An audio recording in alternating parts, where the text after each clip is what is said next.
अस्सलाम वालेकुम नाज़रीन, प्रोग्राम सियासत और रियासत में आपको खुशामदीद कहेंगे। मैं हूं आपकी मेज़बान इरम चौधरी। पाकिस्तान की पहली कौमी सलामती पॉलिसी जारी कर दी गई, जिसमें मसला कश्मीर को बुनियादी हैसियत देने के साथ साथ मईशत की मजबूती और इक़्तिसादी इस्तेहकाम को नागुज़ीर करार दिया गया। ये पॉलिसी दरुस्म का तयन करेगी और कहा जा रहा है कि कौमी सलामती और इस्तेहकाम के लिए पूरी हुकूमती मिशनरी की मदद करेगी। ये पॉलिसी मुल्क कौम के लिए कितनी नागुज़ीर है और इस पर अमल दरामद हो पाएगा या नहीं, क्योंकि अपोजिशन इस पॉलिसी पर खासा वावेला मचा रही है। रजा रबानी का कहना है कि अपने लिए तैयार की गई पॉलिसी अवाम पर थोपी जा रही है और पार्लियामान को एतमाद में नहीं लिया गया। मुईद यूसुफ की जेर निगरानी जो पॉलिसी तैयार हुई है, उस पर ऐवान को एतमाद में लेना कितना जरूरी था। अपोजिशन का मौकफ सबसे पहले लेंगे। हमारे साथ मौजूद है पीपल्स पार्टी के सीनियर रहनुमा सेनेटर ताज हैदर साहब। बहुत शुक्रिया सेनेटर साहब, आपके कीमती वक्त। सर, बहुत सारे सवालात उठाए जा रहे हैं इस पॉलिसी को लेकर, लेकिन कौमी सलामती पॉलिसी को पार्लियामेंट में लाने से आप क्या समझते हैं, क्यों गुरेज बरता गया? अपोजिशन और हुकूमत का कौमी सलामती पॉलिसी के लिए एक पेज पर होना इंतहाई नागुज़ीर था, क्योंकि जो तहफ़्फ़ुज़ात अब अपोजिशन की जानिब से दिए जा रहे हैं, आपको लगता है कि क्या वजूहात हैं जिनकी बिना पर हुकूमत अपोजिशन को एतमाद में ना ले सकी पार्लियामान के अंदर? देखिए, जो सिक्योरिटी है उसको जनरल्स पे तो नहीं छोड़ा जा सकता ना ही किसी बाहर से जो आए हुए हैं सिक्योरिटी एडवाइजर उन पे छोड़ा जा सकता है। फिर एक सिक्योरिटी कलेक्टिव इशू होता है, इज्तिमाई, और उसमें हमें तमाम आवाम की शिरकत चाहिए कि जब तक के खुद आवाम इसमें शामिल नहीं होंगे, उनकी शराकतदारी नहीं होगी, तो उस वक्त तक सिक्योरिटी जो है वो एक ख्वाब ही रहेगा, क्योंकि बगैर उनकी शराकतदारी के ये बात बनती नहीं और उसमें उनका इंटरेस्ट हो। साथ ही साथ मैं ये कहना चाहता हूँ कि ये हमारा मुल्क आज़ाद हुआ और हमारे पास कुछ नहीं था, हमारे पास डिफेंस का भी कुछ नहीं था और बहुत ख़राब सूरत हाल थी। लेकिन फिर भी यूनाइटेड नेशंस से हमने कश्मीर में प्लेबिसाइट का रेजोल्यूशन ले लिया। जवाहरलाल गए थे, लेकिन जंग हमने की थी और ये एक अवामी जंग थी 1948 के अंदर। और सिक्योरिटी काउंसिल ने, यूनाइटेड नेशंस ने पास किया जो प्लेबिसाइट का रेजोल्यूशन। एक बिल्कुल नया बना हुआ मुल्क, एक गरीब मुल्क, एक जिसके हालात बहुत ख़राब थे, सैलाब आया था और लाखों लाखों रेफ्यूजीज आए थे, इतना बड़ा ब्लड शेड हुआ था, लेकिन दुनिया हमारी हिमायत करने को तैयार थी। दुनिया हिमायत करने को तैयार इसलिए थी कि वो देख रहे थे कि हाँ, एक नया मुल्क बना है जिसके कुछ आइडियल्स हैं, जो कि एक वेलफेयर स्टेट चाहता है, जो कि मुल्क में डेमोक्रेसी चाहता है, जहाँ माइनॉरिटीज को बराबर का सिटीजन समझा जाएगा। तो nations live by their ideals and there was this ideal जो जिन्होंने कहा था peace within and peace without. तो this was a new country, a new nation, कि जो एक बहुत बड़ी नेशन के ऑपरेशन से आज़ाद हुई थी, लेकिन वो एक मैसेज दे रही थी पीस का तमाम दुनिया को, और उस मैसेज पे यकीन किया जा रहा था। और वो मैसेज जो था वो सीधा साधा था कि हम एक जमहूरी मुल्क होंगे, हम अक़लियतों को बराबर के हुकूक यहाँ पे होंगे, जो रिलीजन है वो एक प्राइवेट मैटर होगा, स्टेट का मैटर नहीं होगा, ये जितने भी हमारे वसाइल हैं वो आवाम की फलाह बहबूद पे खर्च होंगे, और दूसरे ये कि हम अपने मुल्क के अंदर और अपने मुल्क के बाहर अमन रखेंगे। और एक एक पाकिस्तानी, और ये बहुत बड़ी कौम थी, दुनिया का 5वां बड़ा मुल्क था, एक एक पाकिस्तानी कमिटेड था इस आवाज पे कि हम ये करेंगे। अब मौका नहीं दिया गया, मिलिट्री रूलर्स आ गए, तमाम आ गए, और हमारा जो मौक़िफ़ था वो कमज़ोर होता गया। तो बड़ी चीज़ ये दोनों अवाम थे और वो अपना इलाका भी वापस लाने में कामयाब हुए, अपने कैदी भी छुड़वाने में कामयाब हुए और खित्ते में अमन कायम करने में कामयाब हुए। तो बड़ी बात यह है कि आपके पीछे अवाम है कि नहीं है, और अगर अवाम नहीं है और ऊपर से कोई गवर्नमेंट थोप दी गई है और वो ऊपर से पॉलिसियां थोप रही है, तो एक बुनियादी कमजोरी आपकी पॉलिसी के अंदर है, और वो बुनियादी कमजोरी जब तक दूर नहीं होगी और अगर आपकी पॉलिसी के बारे में ऑब्जर्वेशंस होंगे पार्लियामेंट के अंदर भी रिजर्वेशन होंगे, लोगों के अंदर भी रिजर्वेशन होंगे, तो फिर आप सिक्योरिटी को इंश्योर नहीं कर सकते। सेंटर साहब, आपने रिजर्वेशन की बात की है, लेकिन हुकूमतों की तब्दीली क्या आप समझते हैं कि पॉलिसी की तरमीम के हवाले से या पॉलिसी की तरमीम में कोई पेशरफ्त ला सकेगी? नहीं नहीं, हुकूमतों की तब्दीली नहीं होती, ये डायरेक्शन की तब्दीली होती है। देखिए, दो पोल्स ऑफ पावर है। एक है पाकिस्तान का establishment led by the defence forces of Pakistan, दूसरे हैं अवाम। ये दो ऑपोजिट फोर्सेस हैं।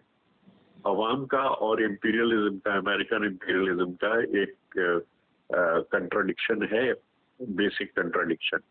अवाम का और एस्टेब्लिशमेंट का एक कंट्राडिक्शन हो गया है, इसलिए कि एस्टेब्लिशमेंट जो है वो साम्राज्य पॉलिसियां चल रहा है। हमारी इकोनॉमी, हर चीज जो है वो साम्राज्य के तहत है।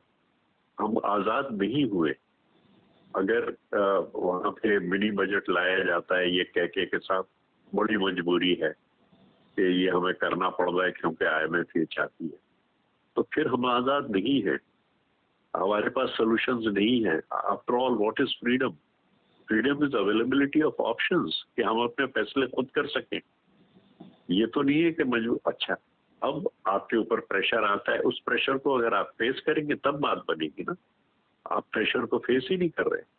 मुझे प्रोफेसर गैलब्रेथ, अपने जो इतने बड़े इकोनॉमिस्ट हैं, सोशलिस्ट इंटरनेशनल में उन्होंने मुझे कहा पहले कि देखो senator, you have to dealing from international financial institutions. अच्छा, मैंने बड़ी हैरत से देखा कि ये प्रोफेसर ने क्या बात कही है, dealing from international financial institutions. Now he laughed and he said, देखो, whenever you don't have money, you find solutions and you always find them.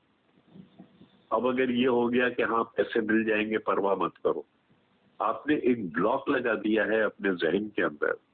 There is an obstacle in your thinking, in your brains, कि नहीं, हम चल नहीं सकते जब तक के वहां से भीख नहीं मिलेगी। अब अगर ये, if a nation is working with that kind of obstacles in our own mind, तो फिर तो हम आजाद नहीं है। लामा का वो शेर है ना कि आईन नौ से डरना, कर्जे कौन पे उड़ना, मंजिल यही कठिन है कौमों की जिंदगी में। You have to cross those barriers which exist in your mind and in your national psyche. यदि हम कर सकते हैं, we can do it, and of course we can do it. ताजद साहब, आपने कहा वी कैन डू इट, लेकिन कौमी सलामती पॉलिसी पर अपोजिशन की रिजर्वेशन, कौम की रिजर्वेशन से आलमी मालियाती इदारों को ऑन बोर्ड लेना जरूरी होता है, और फिर किस तरह से अमल दरामद कर पाएगी हुकूमत इस कौमी सलामती पॉलिसी पर? इतने सारे टारगेट और चैलेंजेस तो दरपेश हैं, इन चैलेंजेस को मुकम्मल कर सकेगी हुकूमत? नहीं, जो पब्लिक सेक्टर को इम्पोर्टेंस दे। देखो ना, वो कहते हैं कि इकोनॉमी बेसिक है। पहली दफा ये बात कही है कि इकोनॉमी बेसिक है। अच्छा, हम भी जो बाएं बाजू के लोग कहते हैं कि जी इकोनॉमी बेसिक है, हर चीज डिटरमिन होती है इकोनॉमी से आपकी। लेकिन अगर, और इस वक्त भी प्रॉब्लम ये है कि आपका कि इकोनॉमी कोलैप्स कर गई। अच्छा, उसका आपको रुख बदलना होगा। 1950 में लियाकत अली खान ने एक रुख लिया था, पाकिस्तान इंडस्ट्रियल डेवलपमेंट कॉर्पोरेशन खोली थी। 94 मंसूबे PIDC ने बनाए पब्लिक सेक्टर के अंदर, बड़े बड़े मंसूबे, कराची शिपयार्ड, कर्नाफुली पेपर मिल्स, ये सारे के सारे जो थे, ये जूट मिल्स, ये तमाम के तमाम लियाकत अली खान, वो वाज अ सोशलिस्ट, उन्होंने ये बनाए सारे के सारे। एग्रीकल्चर को कैसे ठीक किया जाए, लियाकत अली खान थे। उन्होंने शिप्स भेजे UAE को, जब वहां कमी आई तो उनका फ्री ये गंदम आप हमसे लीजिए। तो अब ये तमाम चीजें जो थी, दे वर सेंडिंग ए मैसेज कि नहीं, हम इसको कर लेंगे ठीक, और उस वक्त उन्होंने ठीक किया। Pakistan became a highly industrialised country with in a few years, क्योंकि पब्लिक सेक्टर आगे बढ़ा था। अब आप कहते हैं कि नहीं, पब्लिक सेक्टर को, private sector is the engine of growth, बेड़ा गर्क करके रख दिया आपने। तो अब सिंध में हम यही कर रहे हैं कि पब्लिक प्राइवेट पार्टनरशिप में बड़े बड़े मंसूबे बना रहे हैं आप। थरकोल का मंसूबा है, दूसरे पावर प्लांट्स हैं, ट्रांसमिशन कंपनी है, इलेक्ट्रिसिटी ट्रांसमिशन की कंपनी है हमारी, ये सारी की सारी हम पब्लिक सेक्टर के अंदर कर रहे हैं। Public sector shall have to take an initiative. आप अगर वो नहीं कर सकते तो ना तो आपका टैक्स टू जीडीपी रेशो ठीक होगा, क्योंकि प्राइवेट सेक्टर तो टैक्स नहीं देता आपको, ना आपकी इंडस्ट्रियल ग्रोथ होगी, ना आपके यहाँ एम्प्लॉयमेंट मिलेगी लोगों को। यानी भुट्टो ने एक चंद साल के अंदर अंदर, देखिए आधा सामान हमारा ईस्ट पाकिस्तान जाता था, जो यहाँ बनता था, वो ईस्ट पाकिस्तान का मार्केट निकल गया। वो 6 महीने के अंदर अंदर ऑल्टरनेट मार्केट्स हमारे पास थे और हम एक्सपोर्ट कर रहे थे। और मुझे याद है 20 दिसंबर की तकरीर जुल्फ़िकार अली भुट्टो की, कि मजदूरों से कह रहा है कि प्रोडक्शन नीचे नहीं आनी चाहिए, दिन रात हम काम करेंगे, प्रोडक्शन बढ़ाएंगे। अब प्रोडक्शन बढ़ाएंगे तो उसको बेचेंगे कहाँ? नहीं, खरीदने वाले मौजूद थे। वो एक मुल्क की image of a defeated country 6 महीने के अंदर अंदर वो एक लीडिंग कंट्री बन गया, सिर्फ इसलिए कि एक मैसेज जा रहा था। मैसेज ये जा रहा था कि नहीं, एक लीडरशिप है जिसके साथ अवाम है और हमें मुल्क को बनाना है। Now this is the kind of message that Jinnah and Liaquat gave when Pakistan was created, and this is the message that Zulfikar Ali Bhutto gave to the entire world when Pakistan was bifurcated. तो ये जरा सा सोचो, ये सिर्फ गालियां देने से काम नहीं चलता। वैलिड पॉइंट आपने रेस किया सेंटर साहब, लेकिन सवाल ये पैदा होता है कि पॉलिसी के तहत अंदरून मुल्क इस्तेहकाम किस हद तक कायम हो सकेगा, क्योंकि अंदरूनी इस्तेहकाम होगा तो ही मामलात के बेहतरी की बात की जाती है। और जिस तरीके से कहा जाता है कि अंदरूनी इस्तेहकाम बहुत ज़रूरी होता है, और अगर हम पॉलिसी के जरिए पाक भारत मामलात को देखें तो वो किस तरह से उन ताल्लुकात में बेहतरी लाई जा सकेगी, इम्कानात तो आपको लग रहे हैं मुमकिन है, और अगर मुमकिन है तो किस क्राइटेरिया के तहत ये मुमकिन हो सकेंगे? अमेरिका की जरूरत नहीं है, अमन सुपर पावर्स की जरूरत नहीं है, अमन हम गरीबों की जरूरत है, गरीब मुल्कों की। वो एक बेवकूफ वहां आके बैठ गया है मोदी, जिसने गरीबों को तबाह कर दिया, हिंदुस्तान के गरीबों को। बड़ी बात यह है, मैं कलकत्ता में, मैंने बॉम्बे के अंदर स्पीचेस की हैं, सेमिनार्स अटेंड किए, और मैंने उनको यही कहा है कि जो गरीब मुल्क हैं वो रोड मैप टू पीस बनाएंगे, इसलिए कि अमीर मुल्कों की जरूरत नहीं है, गरीब मुल्कों की जरूरत है, क्योंकि हमें वसाइल चाहिए अपने मुल्कों को डेवलप करने के लिए। और जब तक के ऐसी हुकूमतें नहीं आएंगी इन दोनों ममालिक में, जो मेहनतकशों की हुकूमतें हैं, जो गरीबों की भलाई के लिए काम करना चाहती हैं, उस वक्त तक अमन नहीं होगा। लेकिन जहां भी प्रोग्रेसिव्स आएंगे, वहां इंडिया के अंदर भी और यहाँ, हम इंडियन कम्युनिस्ट पार्टी से, कम्युनिस्ट पार्टी ऑफ इंडिया से हम बात करते हैं, मेरे मज़ामीन उनके मैगजीन्स के अंदर छपते हैं। कश्मीर के ऊपर इतना बड़ा मजमून उन्होंने छापा कि भाई अमन हमारी ज़रूरत है। अमन अगर ज़रूरत है, अगर if you are sincere about peace तो ठीक है, पीस हो जाएगा। लेकिन इंडिया जिस तरीके से अमेरिका, इसराइल और इंडिया का एक मिलिट्री एक्सेस बना है, that's a threat to peace. यहाँ हरकिशन सिंह आए थे, कम्युनिस्ट पार्टी ऑफ इंडिया के सेक्रेटरी जनरल, उनको मैंने यही कहा कि जनाब अली, हम पीपल्स पार्टी की तरफ से मैं और निसार थोड़ो बात कर रहे थे कि ये एक्सेस जब तक रहेगा पीस नहीं हो सकता। हरकिशन सिंह एग्रीड, उन्होंने कहा कि जी इसराइल से कॉन्ट्रैक्ट हुए थे सामान लेने के, हमने जोर डाला और वो कॉन्ट्रैक्ट कैंसिल हुए। जो अमेरिका से इनका न्यूक्लियर मुआहदा हो रहा था, शहीद बीबी, उसके बारे में परेशान थे। हमने उनसे कहा कि जनाब ये मुआहदा जो है ये थ्रेट टू पीस है। हरकिशन सिंह सेट के आप मोहतरमा को कहिए, चेयरपर्सन साहिबा को, कि एक कंकर भी अगर हमारे पास है तो वो हम अमेरिका पे फेंकेंगे, हम ये नहीं होने देंगे। लेकिन उनके अपने लोग बिक गए कुछ, और 2 वोट से वो अमेरिका के साथ मुआहदा हो गया। तो अब ये तमाम चीजें जो है, परसों फिर बात की है मुराद में एक्सपोर्ट ऑफ इलेक्ट्रिसिटी की। तो एक्सपोर्ट ऑफ इलेक्ट्रिसिटी आप कहाँ करेंगे? इंडिया ही को करेंगे ना, राजस्थान को, गुजरात को, इन चीजों, महाराष्ट्र को करेंगे। और हमारे पास इलेक्ट्रिसिटी इतनी है थर्कोल की कि हम करेंगे। तो अब ये जो चीज है कि economic links, energy links, regional economy, इसको चलाइए, कश्मीर के अवाम हक़ खुदइरादी ले लेंगे। अब कश्मीर को इंडिया नहीं संभाल सकता, कश्मीर पे कोई सोल्यूशन इनको लाना पड़ेगा। सेंटर साहब, आपने जितने भी पॉइंट्स रेज किए वैलिड पॉइंट है, लेकिन सवाल ये है कि हुकूमत के मामलात को लेकर अपोजिशन ऑन बोर्ड लेकर चलना था, हुकूमतों को इन सारे मामलात को लेकर चलना चाहिए। भारत के मामलात अगर हैं, भारत के साथ ताल्लुकात की बात है, सवाल ये पैदा होता है कि जितनी भी हुकूमतें कोई भी पॉलिसी जब बनाती, कौमी सलामती की पॉलिसी, तो अपने इक़्तिदार में आने के शुरू के साल से ही इसका आगाज़ कर देती हैं। इस हुकूमत ने सेकेंड लास्ट ईयर में ये काम किया और इसके बाद अब जो पॉलिसी सामने आई है इसमें भी बहुत सारे ज़्यादा कंट्राडिक्शन है, बहुत सारी कन्फ्यूजन्स हैं। इसके बावजूद हुकूमत कॉन्फिडेंट है कि अगले 5 साल भी उन्हीं के हैं। तो सवाल ये पैदा होता है कि ऐसा क्या है जो जमहूरियत के मुफाद में बेहतर हो, मुल्क व कौम के मुफाद में बेहतर हो, और अगर हुकूमत को कुछ करना है, कुछ स्टेप्स लेने हैं इनिशियल, तो क्या स्टेप्स ऐसे लेने होंगे इसको मजीद बेहतर करने के लिए? देखो, सलामती वेलफेयर से कनेक्टेड है ना।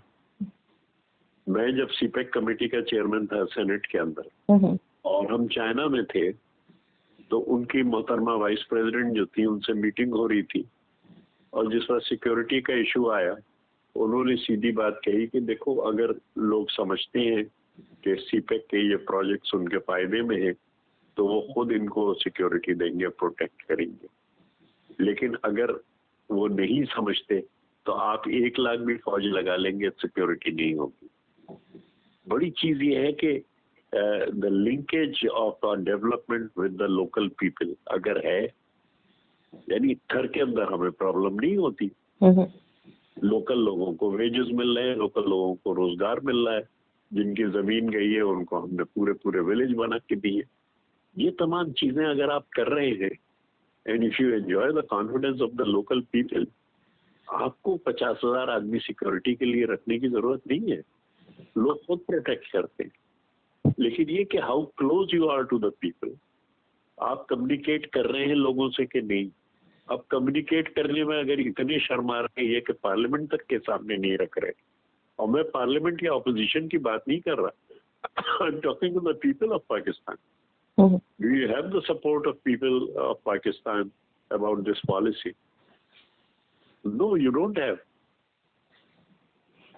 अब अगर जब तक कि ये माहौल नहीं होगा, आपने चलिए तो ऑन करन ये बात मान ली कि जी इकोनॉमी जो है वो बेसिक है, ठीक है। इकोनॉमी का क्या मतलब है? इकोनॉमी ऑफ द एलीट और इकोनॉमी ऑफ द पीपल। कितना पैसा इस वक्त गया है एलीट के जेबों के अंदर? आप $6 बिलियन की बात कर रहे हैं IMF से। ये जो बिटकॉइन का फ्रॉड हुआ है उसमें DGFI ये कह रहा है $18 बिलियन लोगों पे गए। 3 times of the IMF support that Pakistan may be getting at the cost of its own sovereignty. $18 billion यूं निकल गए। तो अब ये मतलब इस किस्म के चीजों से तो बात आगे नहीं बनती ना।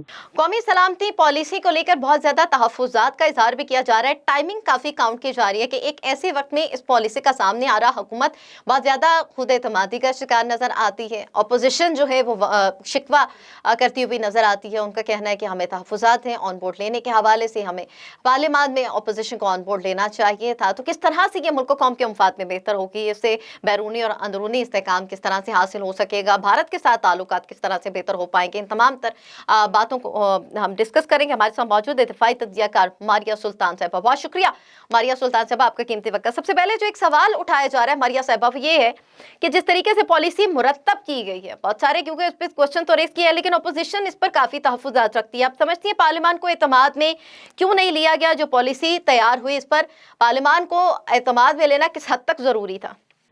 देखें, किसी भी मुल्क की कौमी सलामती पॉलिसी के लिए ये बहुत अहम होता है कि उसके पार्लियामान को एतमाद में लिया जाए, क्योंकि बहरहाल अवाम की नुमाइंदगी पार्लियामान के जरिए होती है। और जहाँ कौमी सलामती के अदारे अपना मौक़िफ़ बयान करते हैं, इसके अलावा जो लोग ये पॉलिसी तरतीब दे रहे हैं उनके लिए भी ये बहुत अहम था कि वो ना सिर्फ पार्लियामान को एतमाद में लेते, लेकिन जो तमाम अपोजिशन और बाकी पार्टीज हैं उनका भी मौक़िफ़ जो है उसको जो है इसके अंदर शामिल किया जाता। क्योंकि जो चीज़ वाज़ेह तौर पे समझने की ज़रूरत है वो ये है कि किसी भी मुल्क की कौमी सलामती पॉलिसी तमाम पार्टी मफादात से बालातर होकर कौमी मफादात के ऊपर हम आहंगी पैदा करने की कोशिश करती है।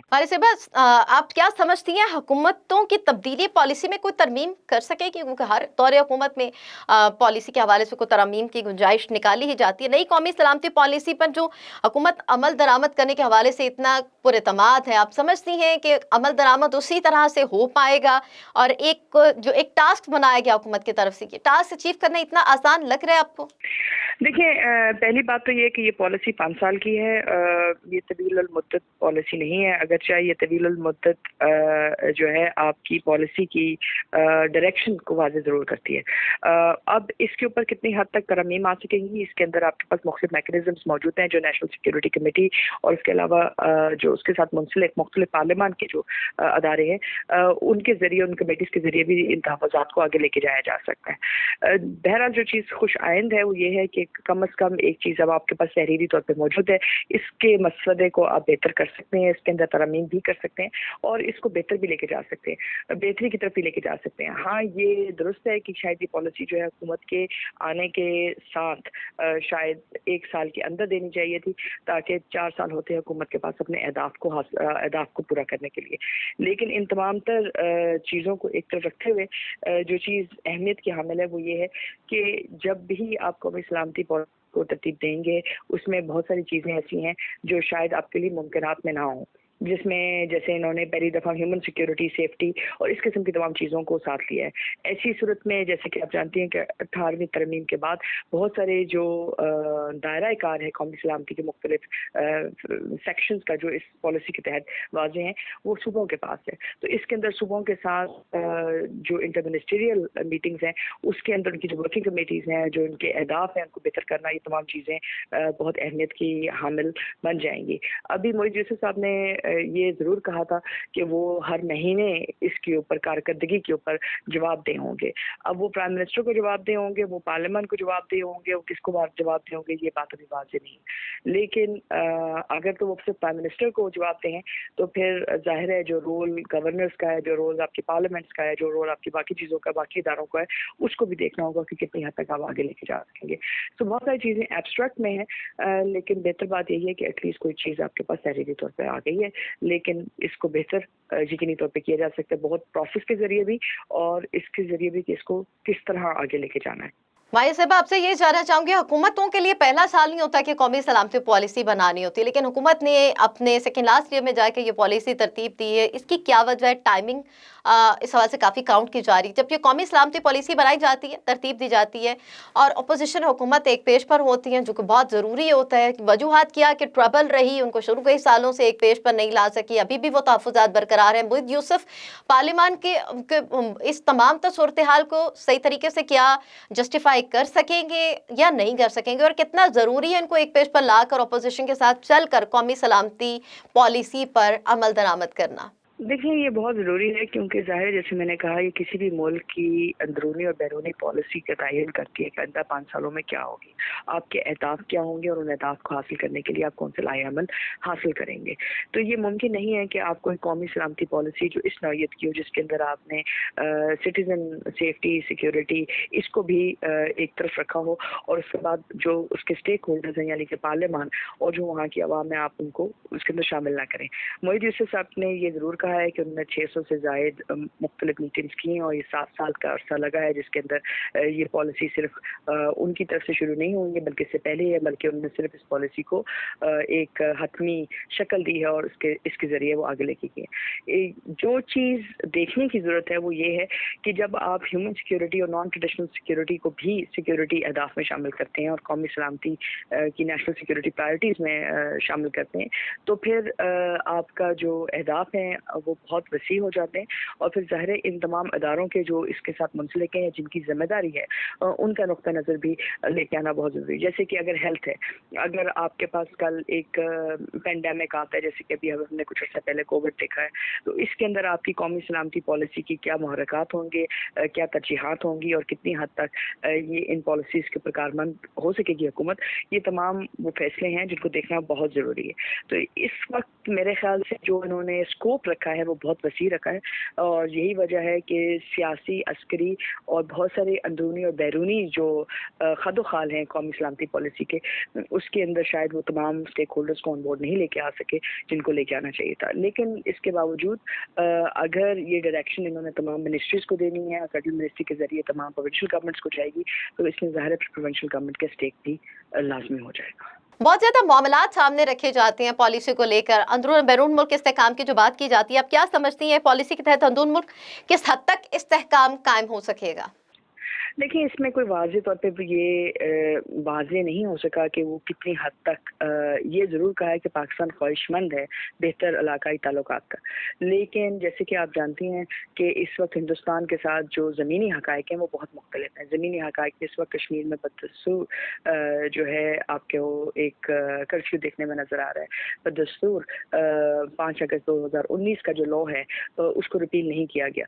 तो इसलिए इस वक्त बहुत सारी ऐसी चीज़ें हैं जो इस वक्त आपकी कौमी मफाद के साथ जुड़ी हैं। आप बेहतर ताल्लुकात ज़रूर चाहते हैं, लेकिन इन बेहतर ताल्लुकात के लिए आपने कितनी कमेटीज़ कायम की, क्या लाहेअमल तय किया ममालिक के साथ, आपकी आखिरी पॉइंट ऑफ नेगोशिएशन क्या या फर्स्ट पॉइंट ऑफ नेगोशिएशन क्या, ये अभी तक वाज़ेह नहीं है।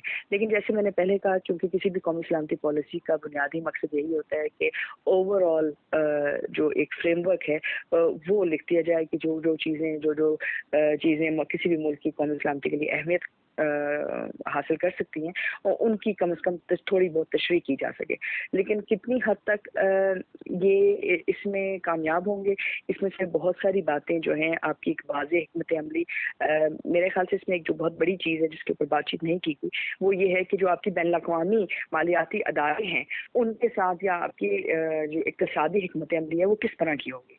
क्योंकि ये आपके लिए बहुत बड़ा चैलेंज बनता जा रहा है कि आपकी खुद मुख्तारी और कितनी हद तक महफूज रहेगी, आपकी कौमी सलामती की जो तरजीहात हैं वो कितनी हद तक आपके पास रहेंगी और इसके अंदर खुद मुख्तारी कितनी अहमियत की हामिल है।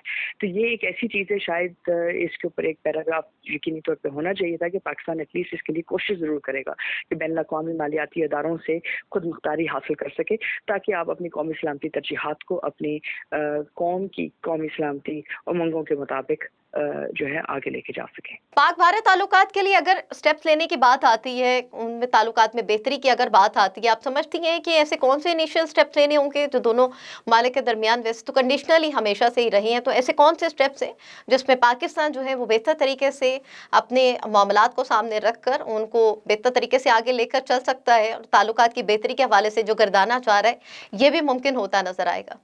देखिए, एक चीज़ तो वाज़ेह है, कोई भी हिकमत अमली भारत के साथ मुमकिन नहीं है जब तक कश्मीर के मामले के ऊपर आप एक वाज़ेह हिकमत अमली नहीं इख्तियार करते। कश्मीर पाकिस्तान के लिए एक कलीदी हैसियत रखता है, ये एक लिंगरिंग डिस्प्यूट नहीं है जैसे कि कौमी सलामती पॉलिसी ने कहा है। ये एक ऐसा इशू है जो हर पाकिस्तानी को दिलअज़ीज़ है और इसके ऊपर पाकिस्तान के 70 साल पाकिस्तान की कौमी सलामती तरजीहात के अंदर लगे हैं। इसलिए सबसे पहला स्टेप तो यही होगा कि कश्मीर के मामले के ऊपर आप अपने क्या खतोखाल बयान करते हैं और कितनी हद तक अपनी इस पॉलिसी को और अपनी इन तरजीहात को और अपने तहफ़्फ़ुज़ात को जो है हिंदुस्तान पर बावर कराने में कामयाब होते हैं। अगर आप इसमें नाकामी हासिल करते हैं तो जो बाकी तरजीहात हैं जिसमें आप इक़्तिसादी तौर पर उनके साथ मिलकर काम करना चाहते हैं शायद मुमकिन ना हो। इसी तरह दूसरा मसला अफ़गानिस्तान के साथ मुंसलिक है, जहाँ हिंदुस्तान की अफ़गानिस्तान के अंदर जो पेशरफ्त है आप उसको कैसे देखेंगे? क्या वो अफ़गानिस्तान को मजबूत करने के लिए इलाकाई इस्तेहकाम के लिए ज़रूरत को देखने में नजर आएगी या हमें कोई और चीज़ वाज़ेह तौर पे नजर आएगी? ये जब आप चीज़ें बैलेंस करेंगे तो फिर आपकी इंडिया पॉलिसी निकलती है। इसके बगैर खाली हिंदुस्तान की पॉलिसी या ये कहना कि आप उनसे बेहतर ताल्लुकात चाहते हैं या इक़्तिसादी ताल्लुकात चाहते हैं शायद हकीकतमंदाना नहीं है और ना ही हक़ाइक़ पे मबनी है। लास्टली एक पॉइंट रेस किया मारिया साहबा आपने कि बैनुल-अक़वामी मालियाती इदारे जो हैं वो जिस तरीके से इक़्तिसादी इस्तेहकाम के लिए उनको साथ लेकर चलने की बात की जाती है और मामलात को देखना हुकूमतों का काम होता है और बहुत ज़रूरी है, किस तरीके से हुकूमत उनको तरजीहात में शामिल कर सकेगी? देखिए, ये किसी भी कौमी सलामती पॉलिसी खासतौर पे ऐसे मुल्क की जो इन तमाम चैलेंजेस को डील कर रहे हैं उनके लिए एक अहमियत की हामिल थी। मैंने यही कहा है कि इसकी ऊपर तरजीहात के लिए ज़ाहिर है आपको अपने यहाँ एक नया इक़्तिसादी फ्रेमवर्क देना होगा, जिसमें लोक अफ्रीका पॉलिसी आपकी एक पॉलिसी हो सकती है, लेकिन इसके अलावा आपकी जो एक्सपोर्ट ओरिएंटेशन है आप उसको किस बुनियाद पे रखते हैं, चीन के साथ अपने ताल्लुकात आप कैसे आगे लेके जाएंगे, अफगानिस्तान के साथ अपनी जो सिक्योरिटी रिलेशनशिप है उसको आप इक़्तिसादी रिलेशनशिप में कैसे चेंज करेंगे। इसके लिए शायद आपको नई माहिदे तरतीब देने पड़ेंगे। इसके लिए आपको जो स्टेट बैंक की जो पावर्स हैं, जो रेगुलेशंस हैं, ये तमाम चीज़ें हैं, इसको भी देखना होगा कि ये कितनी हद तक आपकी पॉलिसीज़ के साथ हमआहंग है या नहीं है। और अगर आप अपनी खुद मुख्तारी आहिस्ता आहिस्ता जो है लूज़ कर देते हैं, तो फिर ये बहुत मुश्किल है कि आप कौमी सलामती तरजीहात को उसी तरह आगे लेके जा सकें जैसे कि आप चाहते हैं। इसलिए ये एक आपका कॉर्नरस्टोन होना चाहिए था, क्योंकि पाकिस्तान के लिए डेट क्राइसिस, सर्कुलर डेट, ये तमाम चीज़ें आपकी दिफा के ऊपर, ये तमाम चीज़ें आपकी कौमी सलामती तरजीहात के ऊपर, और ये तमाम चीज़ें आपकी इंसानी हकूक़ के तहफ़्फ़ुज़ के लिए जो इस वक्त कौमी सलामती पॉलिसी का एक बुनियादी रुकन के तौर पे दिखाया गया है, जिसको दिखाया गया है, उसके लिए ज़रूरी हैं। आपकी डेवलपमेंट होगी, आपकी एक्सटर्नल पॉलिसी पोस्चरिंग होगी, इंटरनल पॉलिसी होगी, ये तमाम चीज़ें उसके साथ मुंसलिक हैं। ये चीज़ किस तरह करेगी हुकूमत, ये भी वाज़ेह नहीं है। इसके लिए इनको ना सिर्फ अपोजिशन के साथ बल्कि तमाम अदारों के साथ मिलकर एक बड़ी वाज़ेह हिकमत अमली इख्तियार करनी होगी, और उस पर एक वाज़ेह स्ट्रैटेजी और मौक़िफ़ भी इख्तियार करना होगा, और पार्लियामेंट को भी एतमाद में लेना होगा। अगर आप ये नहीं करेंगे तो ये मुमकिन नहीं है कि इन तरजीहात के ऊपर आपकी कौमी सलामती के मफादात और जो ज़मीनी हक़ाइक़ हैं उन दोनों के दरमियान जो तसादम है वो ना हो। बहुत शुक्रिया। दिफाई तज़ियाकार मारिया सुल्तान साहब हमारे साथ मौजूद थी। इक़्तिसादी मामलात हों या दोनों ममालिक के दरमियान के ताल्लुकात हों, पॉलिसी को लेकर मसला कश्मीर की सूरत हाल हो, या मुल्क में अंदरूनी और बैरूनी इस्तेहकाम की बात हो, ये सारे मामलात कौमी सलामती पॉलिसी का हिस्सा ज़रूर बनाई गई हैं। लेकिन जिस तरीके से हमने बात की और आज जानने की कोशिश की कि ये कौमी सलामती पॉलिसी जो हुकूमत ने तरतीब दी है, ये किस हद तक इफ़ेक्टिव हो सकेगी, असरअंदाज हो सकेगी, और इसके असरात जो है दूररस और मस्बत निकल सकेंगे मुल्क कौम की बेहतरी के लिए, पाकिस्तान के लिए, और अंदरूनी और बैरूनी चैलेंजेस से निपटने में किस हद तक इसमें मदद मिल सकेगी। प्रोग्राम में इन्हीं बातों का अहाता करने की हमने कोशिश की। लेकिन सवाल ये पैदा होता है कि हुकूमत जब भी कोई ऐसा इनिशिएटिव लेती है, अपोजिशन को एतमाद में ना लेने के हवाले से ये शिकवा हमेशा से ही सामने होता है। अपोजिशन का ये शिकवा रहता है कि उन्हें एतमाद में नहीं लिया गया, जबकि हुकूमत ये दावा करती नजर आती है कि उनको ऑन बोर्ड लेने की कोशिश की गई। लेकिन वो कौमी मामलात के ऊपर, सलामती के मामलात हों या अंदरूनी बैरूनी इस्तेहकाम के मामलात हों, मईशत की बात हो या दीगर जितने भी मामलात हों, वो मुल्की मामलात से ज़्यादा अपने केसेस के मुतालिक बात करना पसंद करती हैं। और अपोजिशन का ये रवैया क्या वाकई हकीकत पर मबनी है या हुकूमत ही संजीदगी का मुजाहरा नहीं कर पाती, ये देखना अभी बाकी है। प्रोग्राम सियासत और रियासत का वक्त खत्म हुआ। चाहते हैं अपनी मेज़बान रम चौधरी को इजाज़त दीजिए। अपना ख्याल रखिएगा। अल्लाह हाफ़िज़।